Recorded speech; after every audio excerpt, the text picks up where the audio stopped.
हमें इसके साथ में छल करना चाहिए, लेकिन कैसे?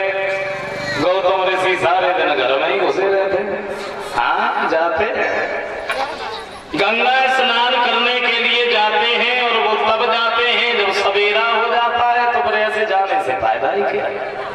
अगर वो रात में चले जाए तो बड़ा सुंदर लगेगा। और यही बात सोच करके इंद्र जो था ये चंद्रमा के नजदीक पहुंच गया। औरतें थी, फिर भी चंद्रमा अपनी गुरु की पत्नी को भगा करके दे रहे। काग को काग, मराल को मराल, और स्वान को स्वान ही भाव है। ठग को ठग और चूर को चूर, गधा की पीठ गधाई खजवावे। उसी से विचार बनते जो अपने विचारों का। और एक बात कही, भैया कहिए, तो मेरा एक छोटा सा काम कर दो। कौन सा? बोले कोई ज्यादा बड़ा काम थोड़ी है, छोटा सा है। इंद्र ने चंद्रमा से एक बात कही है। एक लाइन कहा करते थे हमारे उतनी बड़े बड़ा पसंद क्या तुम मोरा गाँव में जाना और मैं बाबा बन जाऊंगा। तुम मोरा गाँव में जाना, मैं बाबा बन जाऊंगा।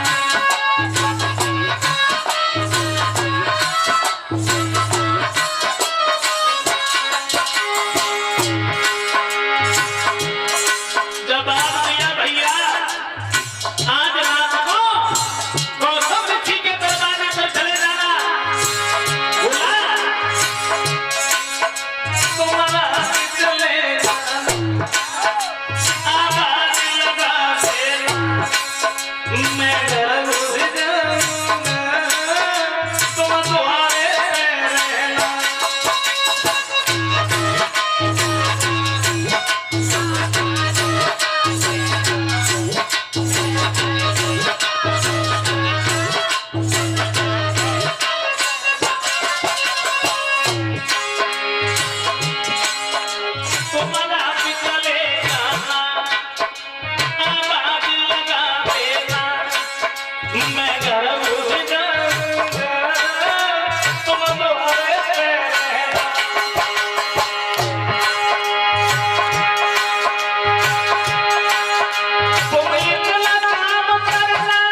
के बैठ गए। पूछा तो बड़ी जल्दी सवेरा हुआ, चले वहां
इंद्र ने देखा है तो अहिल्या को छोड़ करके भागा और अपनी पत्नी को श्राप देकर के पत्थर की बन दिया।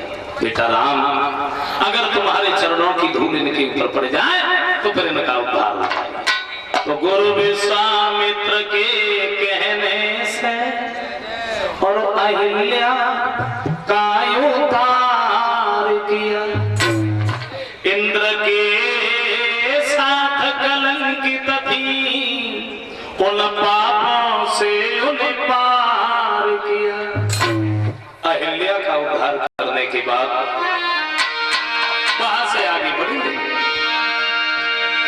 कि चले रघुराई और पहुंचे फूल बन चले।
जनक के फूल बाग में जब पहुंचे हैं और दोनों भाई उसी जगह पर रुक गए।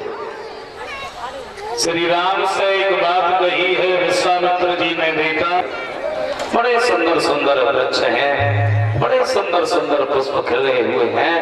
और कुछ देखा श्री राम ने, क्या देखा कि चौकोर चार चौखट वाला और बगिया के बीच सरोवर है।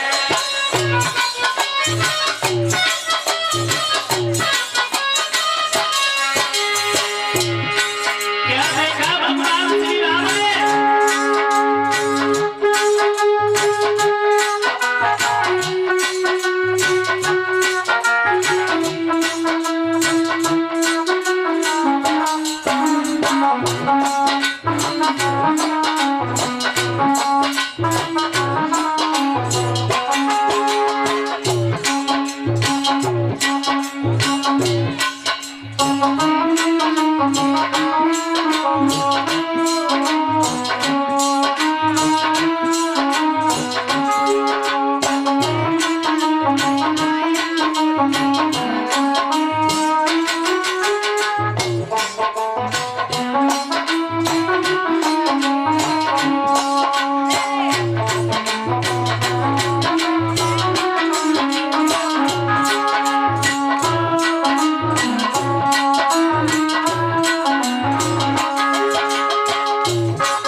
बगीचे की सुंदरता देखने।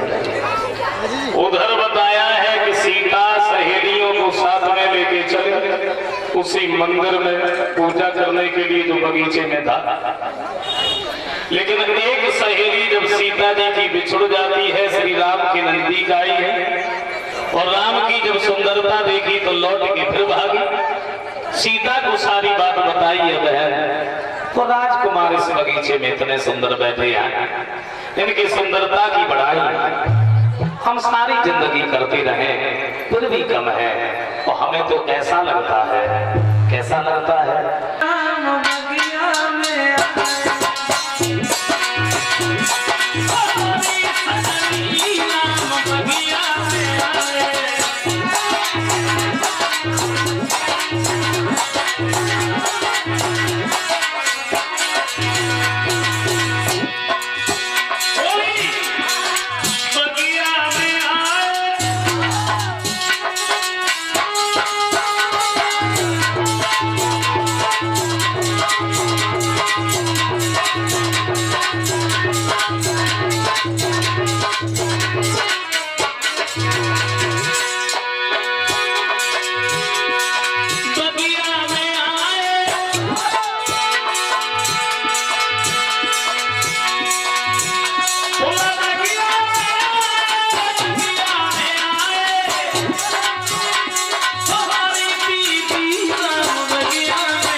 श्री राम ही मौजूद है। और जैसे ही इतने शब्द सुने तो ये सीता वहां से आगे बढ़ी। ये एक दूसरे की तरफ देख रहे, देख तो रहे लेकिन कुछ कहते नहीं। सीता और राम की गोद सा बन गई। गूंगा स्वाद जिम सकै न भान। गूंगा को अगर बढ़िया से बढ़िया चीज खवाई जाए और खाने के बाद में फिर वो उसका स्वाद नहीं, दूसरे की तरफ देख तो रहे लेकिन कुछ कहते नहीं। श्री राम तो इधर गुरु जी के नजदीक चले आए, सीता मंदिर में पहुंची और इन्होंने जब पूजा की है तो भवानी मां प्रकट होती। का बेटी सीता, हम तुम्हें वरदान दे रहे हैं, धनुष उसी के हाथों से टूटेगा जिसे तुम दिल से चाहो। सीता इधर घर पर आई। महाराज जनक को जब ये मालूम हुआ कि विश्वामित्र जी आए तो बड़े आदर सम्मान के साथ मैंने बुलवा दी। श्री राम शेषावतारी लक्ष्मण गुरु जी के साथ चले उस रंगभूमि और सीता सहेलियों के साथ में चले। तो बाबा तुलसीदास जी कहते हैं, रंगभूमि में जब सियत अवधारी मोहे देख सकल नर नारी। वो ये कहते सीता जी ने जब उस रंगभूमि में पैर रखा तो उन्हें देख करके स्त्री पुरुष सब मोहित हो गए। और वही बाबा तुलसीदास जी को छोड़ लगते क्या कि नारी स्वभाव और सत्य का बकई अब गुणा आठ सताई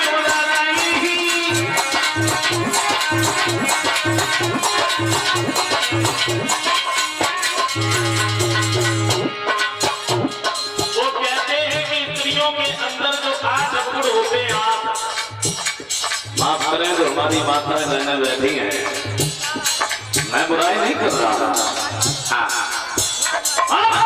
उन 8 अवगुणों में ये भी एक अवगुण होता है। कौन सा?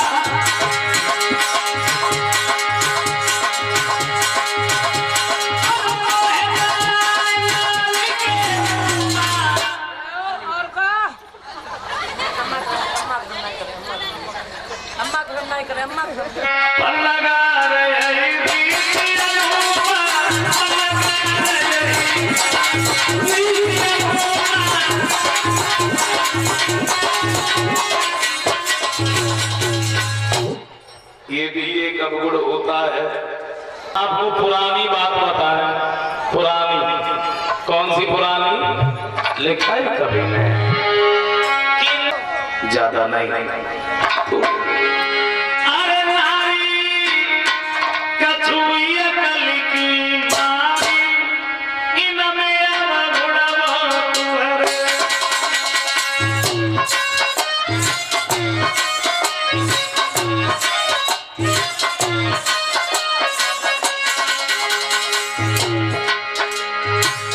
साथ ही साथ ये भी बताएं कि गुण क्या होते हैं। पहला गुण ये होता है, स्त्री बच्चे को जन्म देती है, उसका पालन पोषण करती है, जिससे सृष्टि आगे बढ़ती है।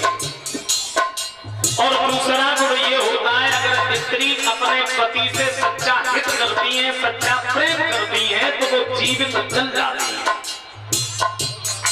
पुरुष कभी नहीं लगेगा। तीसरा गुण ये होता है, जब कहीं शादी विवाह होती और स्त्रियां जब गीत गाती हैं तो शोभाई कुछ और होती है। इन तीन गुण के अलावा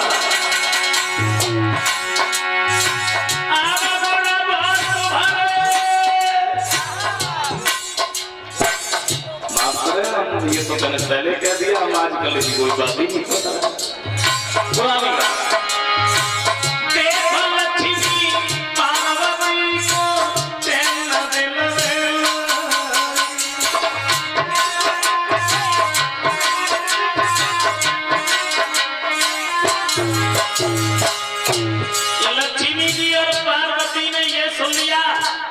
अनुसुईया तो बहुत बड़ी पतिव्रता है, तो फिर खाना पीना अच्छा नहीं लगा, लगी ना ज्यादा। क्यों? क्योंकि बढ़ाई तो कभी कुछ नहीं है।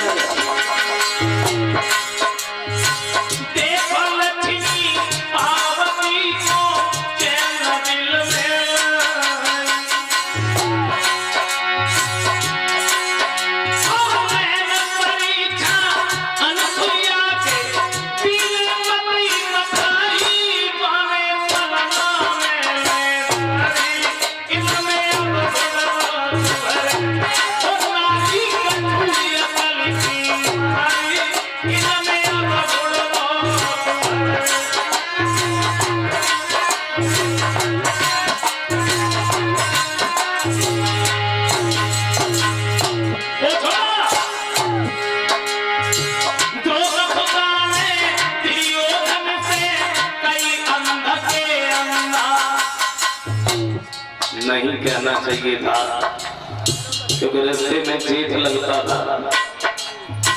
भागवत में वेद व्यास जी कहते हैं कि सूर्यताम धर्म सर्वस्वम श्रुत्वा जीवावधार्यतम आत्मनः प्रतिकूलान परेशान न समाचारे।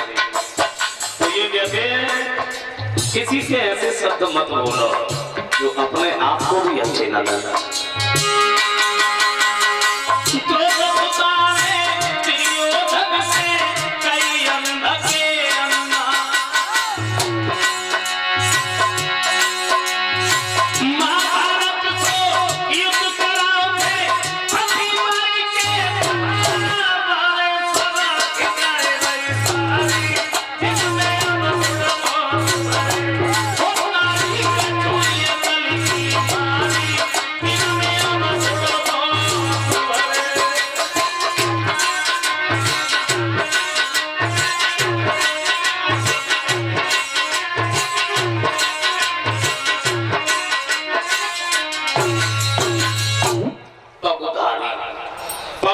भगवान श्री राम का नाम था। सब मोहित हो गए, लेकिन वैसे सीता जी कोई साधारण स्त्री तो थी नहीं, और मोहना भी एक प्रकार का नहीं होता है। एक होता है कामुक मोहना और एक होता है श्री राम को देख करके सब मोहित। एक ही बारा लगे उठा दस हजार राजा उस धनुष से चिपक गए, लेकिन वो धनुष नहीं उठा। शंका की बात है, 10,000 राजाओं के 20,000 तो हाथ हुए। वो धनुष कितना लंबो चौड़ो हथे जो में 20,000 हाथ बनेंगे। यानी जितने भी राजा थे और सबकी गिनती थी 10,000 की, और सबको एक ही बार धनुष उठाने का एक ही बार मौका दिया गया था, दूसरी बार किसी का नंबर नहीं आया। और जब धनुष नहीं उठा, महाराज जनक ने देखा, उठ करके खड़ी हो गए, जवाब दिया सभा के लोगों, अगर मैं पहले जानता दुनिया में कोई योद्धा नहीं है, दुनिया में कोई छत्री नहीं है, तो मैं धनुष तोड़ने का तड़ नहीं करता। अब हम लोग हमारी चेहरा की तरफ क्या देख रहे हो? मुझे मालूम है सीता का विवाह किसी की भाग्य में नहीं लिखा। सोचा कि कुआरी लली मैंने मेरे बाप धनुष की खानी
सबकी नजर नीचे थी, लेकिन लखन पर खामोश नहीं बैठा गया। लक्ष्मण उठ के खड़े हो गए। जवाब दिया, क्या कह रहे हो जनक?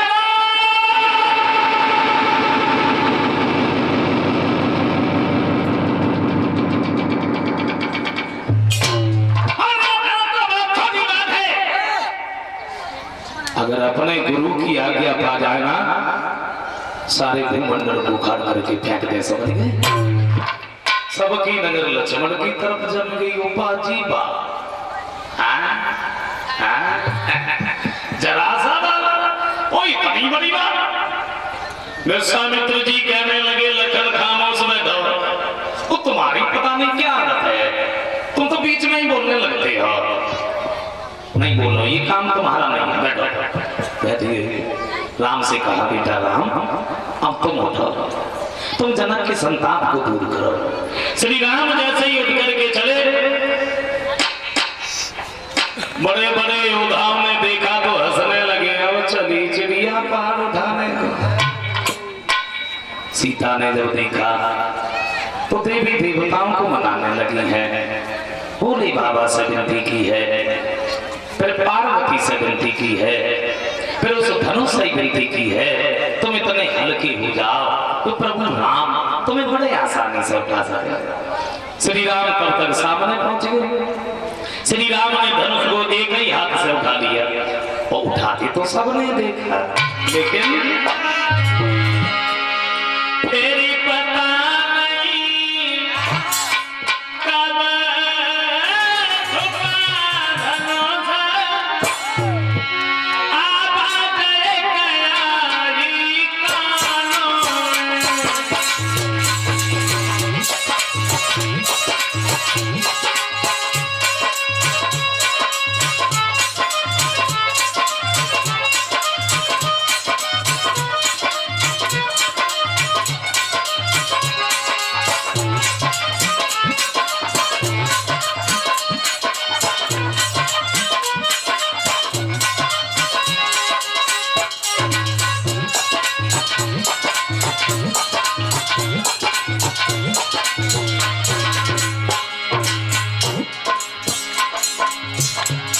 धनुष उठाते तो देखा, लेकिन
तब राम कोई बनवासी तो थे नहीं।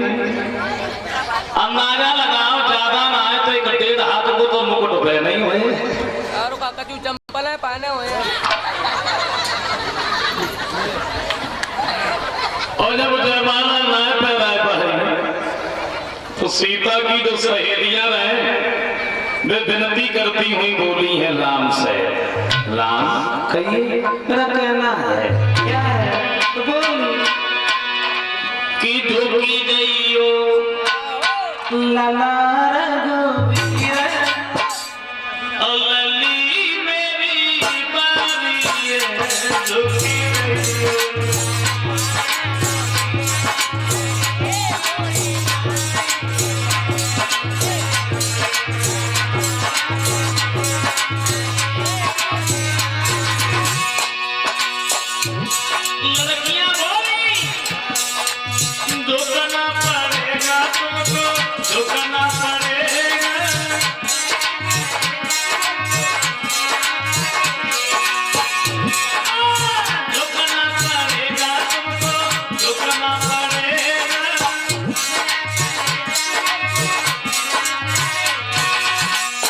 झुकी गई गला रघुवीर लली मेरी बारी झुकी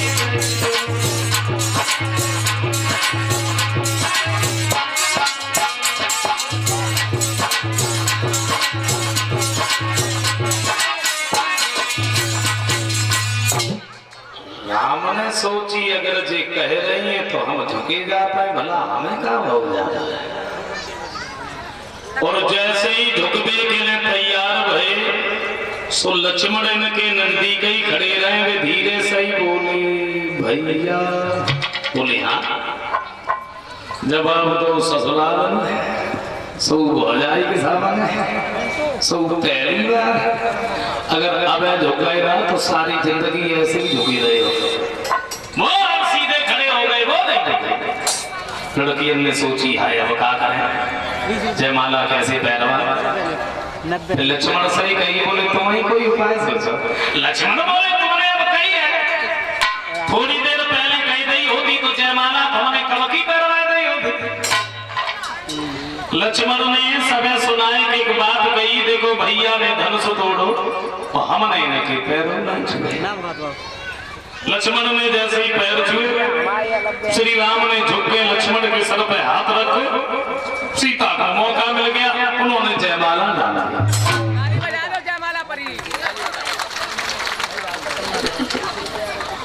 और जयमाला डाल कर हट नहीं पाई, तब तक क्या देखा कि क्रोधा निधान परशुराम जी का ये उससे पहले बारात वालों को भोजन करवाया गया। तो राम ने लक्ष्मण से एक बात कही, भैया हाँ तुम्हें पता ना कौन सी आदत है, जब तुमसे कोई बोले या ना बोले तुम पीछे भी बोलो। बताओ यहाँ ससुराल है जनकपुर की जो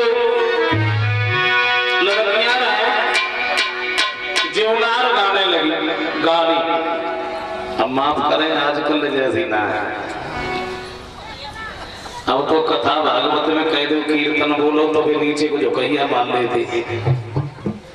और दशा देखी हो जब कहो कि तेल ताई हो फिर देखा ऐसे कूद कूद के गाती है, मतलब जय सोचती राती नंबर पहलो ही रहे वो भगवान ने जाने जाने कौन से वेद में से गाड़ी निकलती। समझ में एक बात तो ना आते हैं ना कि गीत जे लिखा तो जाने को है, जाने कहां से शब्द ढूंढ ढूंढ के लाए जाते। तो गाली देती नहीं बोली है, तुमसे नित आवे महिमा, इसके तो तुमसे नित आवे महिमा। एक तो ये कह रही है तुम्हारे जैसे मेहमान हमारे घर पर आते रहे तो कहना ही क्या है, और एक ये कह रही है तुम्हारे जैसे समेत संजाल पता ना कितने आता है। तुमसे नित आवे महिमा और हमारे